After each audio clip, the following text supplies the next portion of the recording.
Which of the following is not true? There's only one right answer.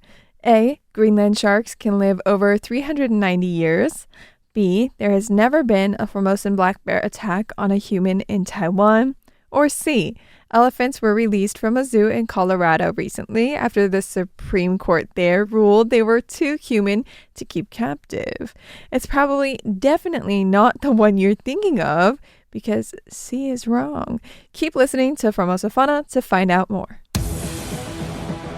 Spend the next 20 minutes feeding your brain with Formosa Fauna so you can learn all about the animal kingdom and become smarter than all of your friends.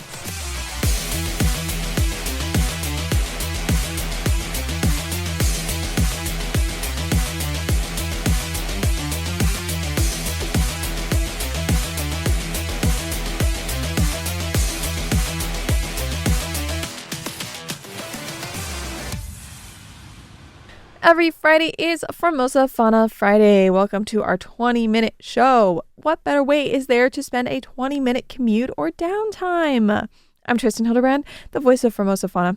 I love animals and I love talking about them. If you're even remotely curious about the animal kingdom, you're in the right place. On today's agenda, we're going to talk about adopting cats that are plastered on the automatic doors at Family Mart in Taiwan, 2 Formosan black bears that were sighted along the highway, I think in southern Taiwan, Greenland sharks that can live hundreds of years, repurposed buoys that feed Taipei Zoo animals, how to get dogs to stop jumping on you, and how elephants remain captive in the US despite many efforts to release them. Of course, let's get started and dive right in.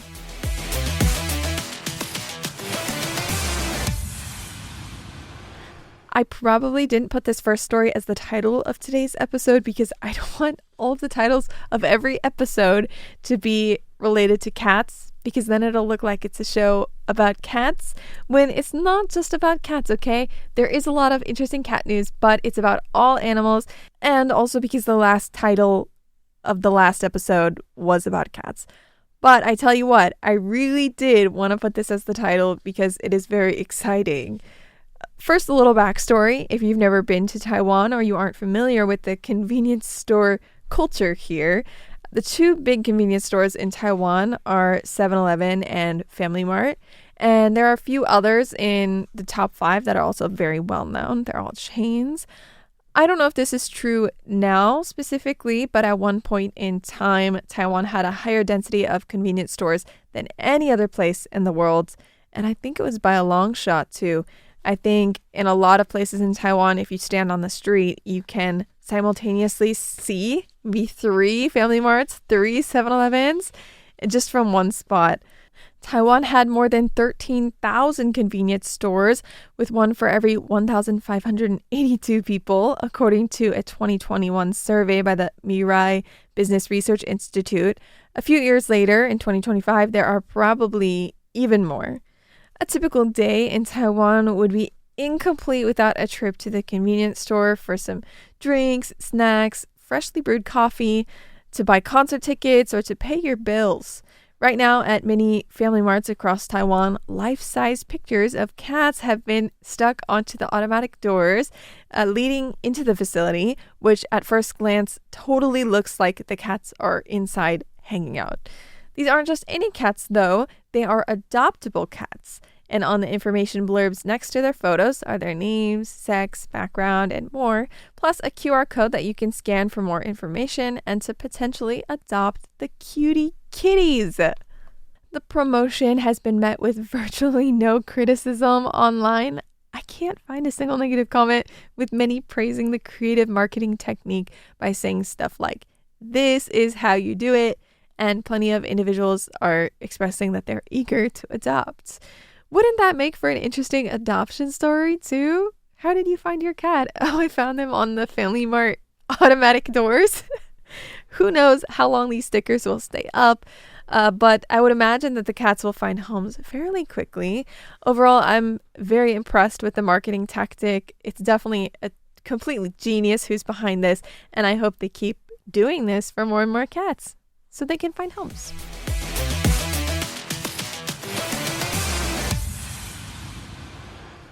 2 Formosan black bears were sighted this week along a busy highway in Hualien, which is apparently the first recorded instance of these bears appearing in high-traffic areas, according to the Forestry and Nature Conservation Agency. The agency said that this happened at an elevation of about 119 meters above sea level, which is significant because it is far from the species' primary distribution, which is usually between 1,000 and 2,500 meters above sea level in mid-elevation forests. It could potentially suggest that Formosan black bears are expanding their range into areas with significant human and vehicle traffic, and this has raised concerns with authorities and the Forestry and Nature Conservation Agency. Only 200 to 800 bears remain in Taiwan, and they are an endangered species. The sighting was recorded on a dash cam by a driver surnamed Pan, or Pun in Mandarin, who spotted a young black cub running along the roadside in a construction zone, then crossing the road and joining a larger bear before they disappeared into the Hualien riverbed. The authorities believe it was a mother bear and her cub that was sighted, and they did uncover some Formosan black bear footprints as well as droppings in that area. The Forestry and Nature Conservation Agency alerted the local construction crew and advised them to act carefully. They even asked them to implement stricter waste management measures, including disposing of food scraps and garbage in a proper manner. Formosan black bears are primarily plant eaters who prefer oak tree fruits. They generally avoid human contact, and currently there are no records of Formosan black bears attacking humans in Taiwan. They are generally pretty shy, but also very intelligent, according to Taiwan Black Bear Conservation Association project manager Kuo Yan-ren. This could also mean they return to areas where they found human food scraps.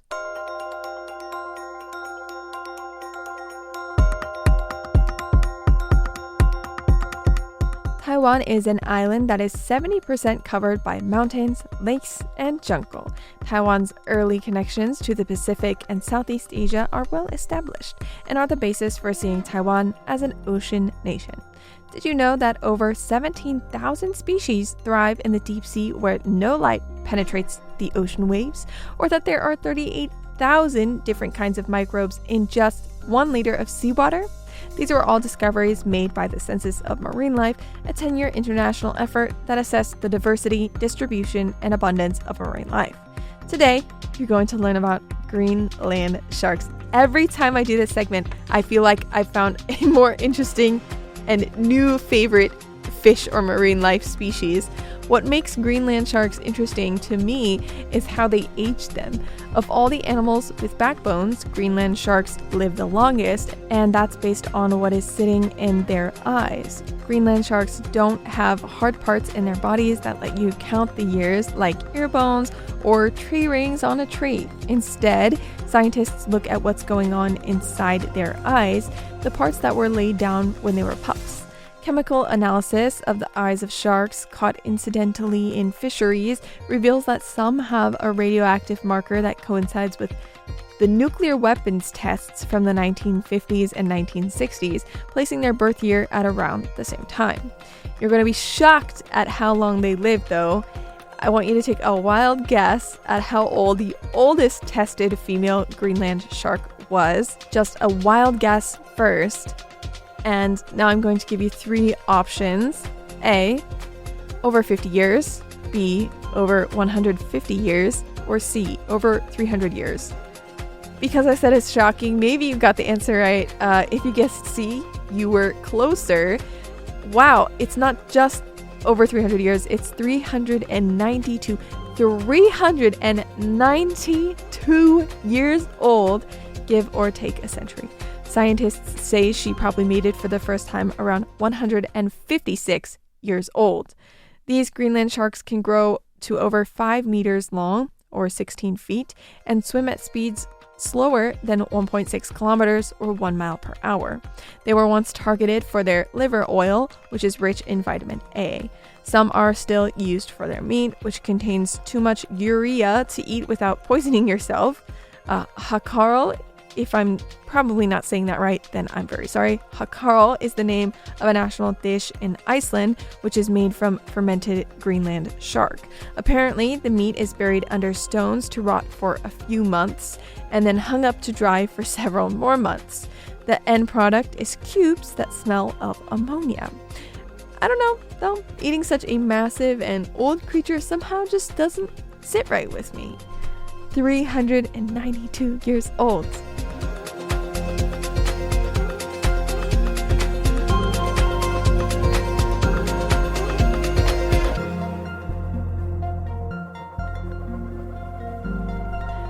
What do you think discarded marine buoys could be used for?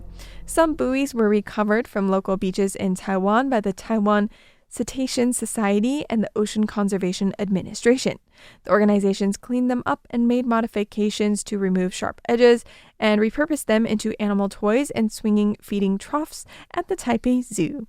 Most buoys are made from very durable materials like high-density polyethylene, so they don't easily disintegrate. These buoys in particular were likely once attached to fishing nets, but were discarded due to storms or long-term use, eventually resulting in them washing up on shore.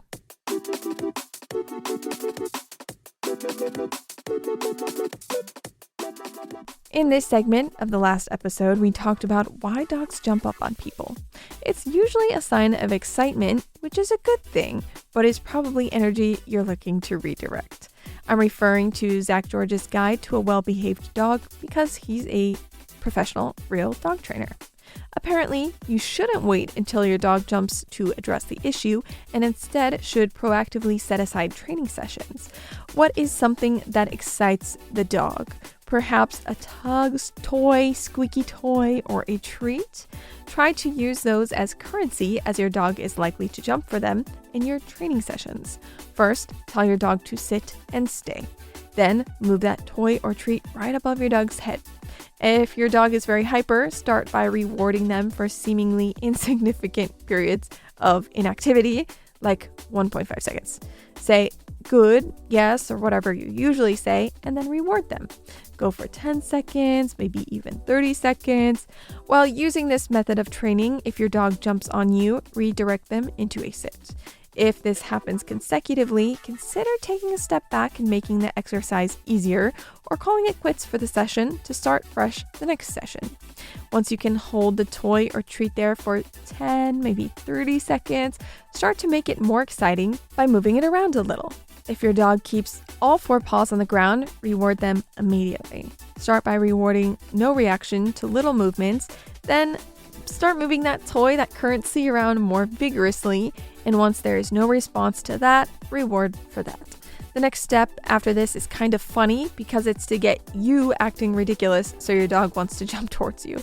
Zach George says, ditch the toy, ditch the treats, and instead make a high-pitched sound and hop for a quick second and flap your arms.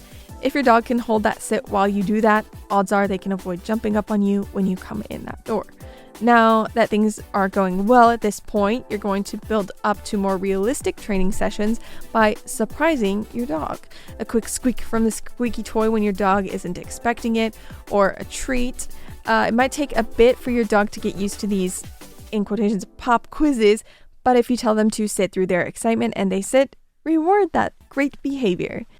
The objective is to work up to getting your dog to stay still in the face of unpredictable, distracting events. These are called impulse control exercises. Once you've finally gotten to the point where you can enter the door and try this out, do it. At first, don't act excited to see your dog. I know it breaks hearts, but you just have to try it. That will just feed into the excitement if you do and egg them on. Instead, let the dog calm down a little and don't reward that overreaction. Then get a brief sit and stay and reward them with a treat. It's normal if this doesn't work at first, even following the previous training sessions, but consistency is key. Once you're consistent with it, odds are your dog will sit and stay instead of jumping once you walk in the door. Or at the very least, they will know to react by sitting and staying when you tell them to while they're excited. As Zach George says, once it clicks, it just clicks. This segment of the show will teach listeners just like you how to train dogs. Starting with the basics, tune in each episode and you'll eventually be able to do just about anything as far as training goes. I don't currently live with any dogs, but find the knowledge widely applicable as I grew up with dogs, hear people in my circle who are struggling to train their dogs, and run into stray dogs on my way home in Taiwan virtually every day. So if you're like me and don't currently have a way to apply these methods, still tune in. There's no telling when exactly they might come in handy.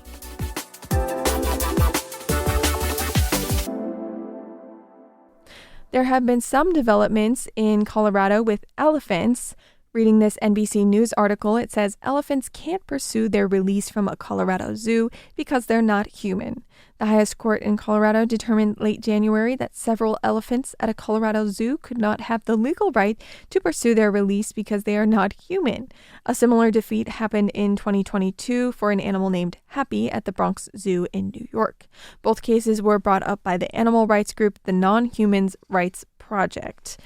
Instead of living out their lives in a zoo, the activists were advocating for their release to elephant sanctuaries. I think in general, sanctuaries are more associated with the health and well-being of the animals in large habitats, whereas concerns have arisen regarding the treatment of such animals when they're essentially being put to use for monetary gain.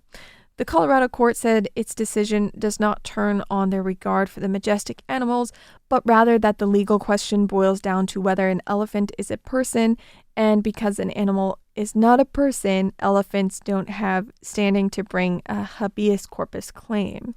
In their claim, the Non-Human Rights Project argued that the elephants named Missy, Kimba, Lucky, Lulu, and Jambo have shown signs of brain damage because the zoo is, quote, essentially a prison, end quote, for such intelligent and social creatures, which are known to roam for miles a day.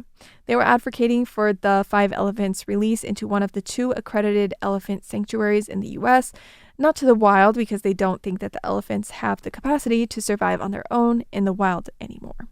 The zoo's response to this was to say that it could potentially cause unnecessary stress moving them and placing them with new animals. According to their observations, they aren't used to being in larger herds and don't have the skills or desire to join one.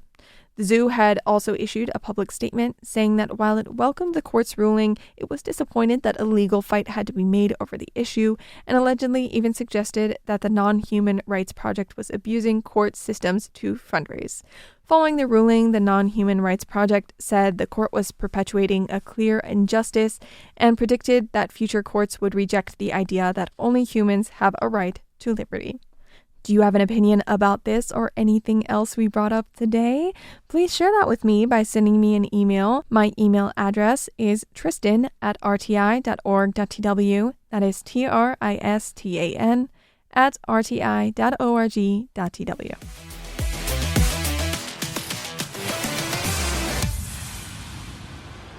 Have you ever had a memorable experience with an animal? Whether that's an observation at the zoo, an interaction with a wild animal, or probably the thousands of stories you could share as a pet owner, I want to hear about it. If you're a fan of snail mail, please send me letters via the post, and if you're more digital, please send me an email. That way I can read it on air to share with all of our lovely Formosa Fauna friends. It could be the simplest thing, but as long as it means something to you, it means something to me. If you're sending in a letter, the address can be found online. Just look for the number 55 Bei'an Road address in Taipei, Taiwan. Write those emails to tristan@rti.org.tw.